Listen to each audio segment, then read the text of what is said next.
the whole French court laughed at the new maid of honor of Madame Henrietta Anne of England, Duchess of Orleans. Our protagonist, Mademoiselle Louise Françoise de la Baume le Blanc, was born into an impoverished noble family. She spent her free time reading books in nature. Louise loved the outdoors, but she especially loved horseback riding. One day, Louise had an unfortunate fall from a horse. She injured her spine and hip. It was a miracle that Louise survived and did not become a complete cripple. She was only 11 years old at the time. The teenage trauma left a lifelong impact, and Louise began to limp.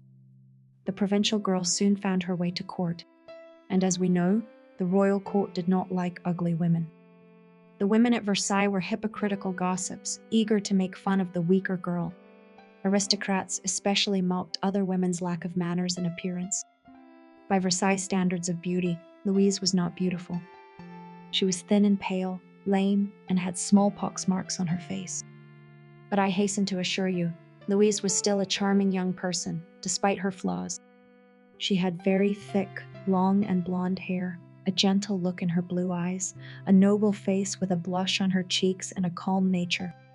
She was tolerant of others and very graceful, in spite of her peculiarity. At the time, Louis XIV was having an affair with Henrietta of England, his brother's wife. Romantic connection between the king and his sister-in-law was not encouraged at court because Louis and Henrietta were actually relatives according to church canons. Henrietta of England then suggested that the king pretend to court her lame maid of honor. This would distract the courtiers from their affair. Henrietta didn't even think Louisa was a match for her. I consider Louise to be Louis XIV's most virtuous and well-mannered favorite. She didn't want wealth and titles, but rather she eschewed them. After all, her affair with a married man was against God's laws. One day in the royal garden, the king overheard a strange conversation. Louise was talking to her ladies-in-waiting. The young woman said, "Too bad he's a king." The king was impressed by this conversation. Could he really be loved simply as a man and not as a king? Louis began to seek reciprocity from the charming maid of honor. Louise avoided him. She wouldn't even answer his notes. One day, the king took a risky step. Louis came up with a plan that was very strange for a monarch. The king decided to climb up the drainpipe to Louise. Her chambers were adjacent to those of another maid of honor. It was decided that the maid of honor would open the window and Louis would enter through it to Louise. While Louisa was reading a letter from the king, as if nothing had happened, he entered her room in person. The poor girl was confused and lost her senses. Louis rushed to Louise, assuring her that his feelings for her were pure. Louise began to cry. She was afraid that now the entire royal court would know about the king's prank. The young, pious person was afraid of dishonor. Louis assured her that no one would know about their secret affair, and he would be extremely courteous to her. During one celebration, Louis came to that very grove with Henrietta and her ladies-in-waiting.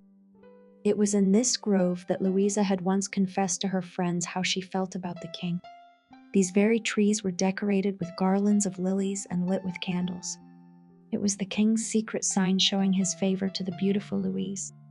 She found 1,000 ways to refuse to see the king. Louis found 1,000 ways to see her. Once, she even went with Madame Henriette to St. Cloud to avoid seeing the king, but Louis did not give up so easily. Under the pretext that he went to inspect the construction work, he himself came to St. Cloud to see his beloved. The girl was impressed. She agreed to become a royal favorite, although she did not want to. Besides, Louise had a potential fiancé. Louise's fiancé was the Marquis de Bragelonne. It was this young officer, endowed with all the excellent qualities, was in love with the beautiful, limp Louise. Despite his sincere affection for the girl, Louise herself treated him less respectfully and gave her heart to the king. Bragelonne fell in love with Louise at the Tuileries Palace when she was Henrietta's maid of honor. He immediately went to Louise's parents, her mother and stepfather, the Marquis de Saint-Remy, to ask for their daughter's hand in marriage. After the parents had made all the inquiries about the Marquis, the young officer was informed of their refusal, for his financial condition was still too small. Saddened by this answer, Bragelonne told his beloved that he intended to seek happiness in India. He said, Heaven, that is witness, how ardently I long to make you happy, will protect me on my journey and guard my ship. Promise me to keep off all suitors, the number of whom will increase with your beauty. This promise, for which I desire no other guarantee but your candor, shall sustain me in exile and make me count as not my privations and my hardships. Mademoiselle de la Baume le Blanc allowed the Marquis to hope all that he wished from her beautiful soul, and he departed, never imagining that one could forget or set at naught so tender a love which had prompted so hazardous an enterprise. After returning from India, the Marquis went to look for Louise at the Duchess of Orleans in the Tuileries, because then she was a maid of honor at the court of Madame. True, the palace replied that Louise was to be sought in a charming little house between Saint-Germain, Lucien, and Versailles. Bragelonne came to that house, loaded with bags of coral and pearls from India, but the servants did not let him in, because it was necessary first to make an appointment with the mistress of the palace. At this time, one of the friends of the Marquis passed by the gate and said that here lives the beautiful Louise, Duchess de la Vallière, the mother of the royal children and the beloved of the King of France. Hearing such sad news, Bragelonne retreated to a neighboring forest, drew his sword, and plunged it into his heart. Thus ended the love story of the Marquis de Bragelonne, according to the accounts of the Marquise de Montespan in her memoirs. I think a simple-minded, refined person like Louise had no place at court. She was too kind, too naive for such an envious society. Henrietta was disappointed. The king preferred her, the Princess of England, to some lame maid of honor. Queen Maria Theresa was jealous, and Louis's longtime favorite, Olympia Mancini, tried to poison Louise. Court scandals did not please the Queen Mother, who was still alive at the time. Anne of Austria watched a new star in her son's life, the Marquise of Montespan. Anne of Austria said to the Marquise, "Don't get into the same mess as little Louise." How much grief she brought to my poor Maria Theresa. And here's what the Marquise of Montespan wrote about Louise in her memoirs. Louise was tall, shapely, and extremely pretty, with as sweet and even a temper as one could possibly imagine, which eminently fitted her for dreamy, contemplative lovemaking, such as one reads of in idylls and romances she would willingly have spent her life in, contemplating the king and loving and adoring him without ever opening her mouth, and to her, the sweet silence of a tete-a-tete seemed preferable to any conversation enlivened by wit. Noble ladies were willing to go for power and money at court. Louise tried to avoid all this. She was pure of heart and soul, rejecting all suitors except the king. There is an interesting story. Versailles was built not only because of Louis's fear after the Fronde, when the aristocrats rebelled, but also as a counterweight to the palace of Vaux-le-Vicomte, owned by Nicolas Fouquet. The latter dared to dare and flirt with Louise de la Vallière. Louis did not like such behavior Fouquet, for which he sat in the Bastille, and in place of the hunting lodge, Louis XIII began construction of a luxurious palace. The right side of the palace was built first. Here were the personal apartments of the king, the study, formerly the quarters of the Marquise de Montespan, and some of the daughters of Louis XV. Around the palace gradually began to settle the servants of the royal family and aristocrats, cooks, laundresses, craftsmen, and so on. I would like to note that the corridors of Versailles were arranged in such a way that the servants and the king would walk on different roads and would not cross each other in any case. Back to Louise. As a result of a stormy affair, she and the king had children out of wedlock. Later, by royal decree, they were legitimized as children of France. As a gift, Louis gave his favorite two baronies and duchies de Vaujour and La Vallière. The papers awarding the ducal dignity to Louise made her the center of discussion at the under-construction Versailles. Queen Maria Theresa was in tears as she sat red as a beet. The Marquise of Montespan, on the contrary, turned white. The pale Marquise hurried to the Queen's chamber to find out all the details.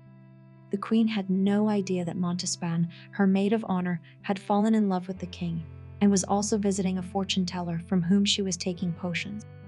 In her chambers, Maria Theresa wept. Around her, the maids were discussing a charter from King Louis and the privileges for the new Duchess de la Vallière. The charter had already been approved by Parliament for some services to the king. The charter stated that the king was very grateful to dear Louise and granted her the highest titles of distinction: the lands of Vaujour, Touraine, the barony of Saint Christophe in Anjou, and other vassal lands that brought a substantial income. All the courtiers considered this charter an insult to the queen, for such a thing had not happened since Henry IV, who intended to marry a favorite. The Marquise of Montespan was stunned, Queen Maria Theresa was crushed, and Louise de la Vallière was mortified that her secret liaison with the king had been exposed and everyone knew about the illegitimate children. Of course, everyone knew about it even without the charter, but it's one thing to gossip and quite another to admit it publicly. It should be said that all the honors and privileges were a parting gift to sweet Louise. She was a real light for Louis, but he had already decided to win the heart of the sultry Marquise of Montespan. Louis became the only man in Louise's life. But sooner or later, everything comes to an end. At Louise, it came not only because of her friend Marquise Montespan, but also because she herself began to tire the king with her extreme piety. One day she ran away to a convent. The king returned her like a precious treasure wrapped in plaid.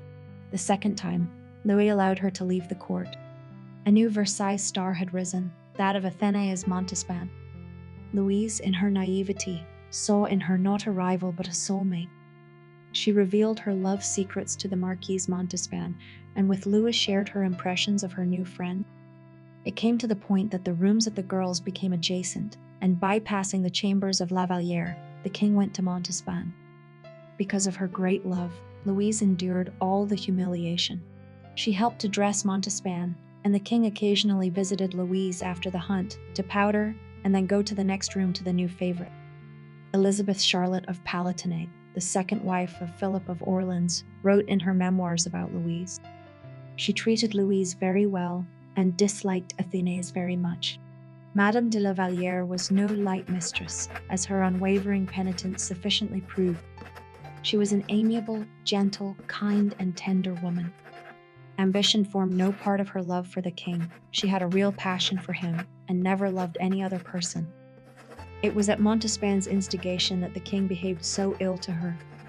The poor creature's heart was broken, but she imagined that she could not make a sacrifice more agreeable to God than that which had been the cause of her errors, and thought that her repentance ought to proceed from the same source as her crime.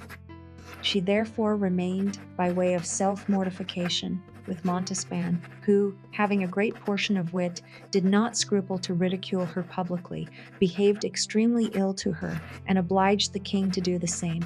He used to pass through La Vallière's chamber to go to Montespan's, and one day, at the instigation of the latter, he threw a little spaniel, which he had called Malice, at the Duchesse de la Vallière, saying, "There, madam, is your companion, that's all." Louise, a tortured creature who wished no harm to anyone, decided to retire to a convent. She begged forgiveness on her knees before the queen and later received the name Louise the Merciful.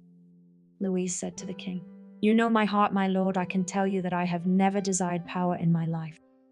Neither the purple of the Caesars nor the majesty of Rome have I, been seduced. I have looked past it, but I have always, my lord, always wanted to be loved." Let's look again at what Elizabeth Charlotte wrote about Louisa. She visited me after the ceremony and told me that I should rather congratulate than weep for her, for that from that moment her happiness was to begin. She added that she should never forget the kindness and friendship I had displayed towards her, and which was so much more than she deserved. A short time afterwards, I went to see her. I was curious to know why she had remained so long in the character of an attendant to Montespan.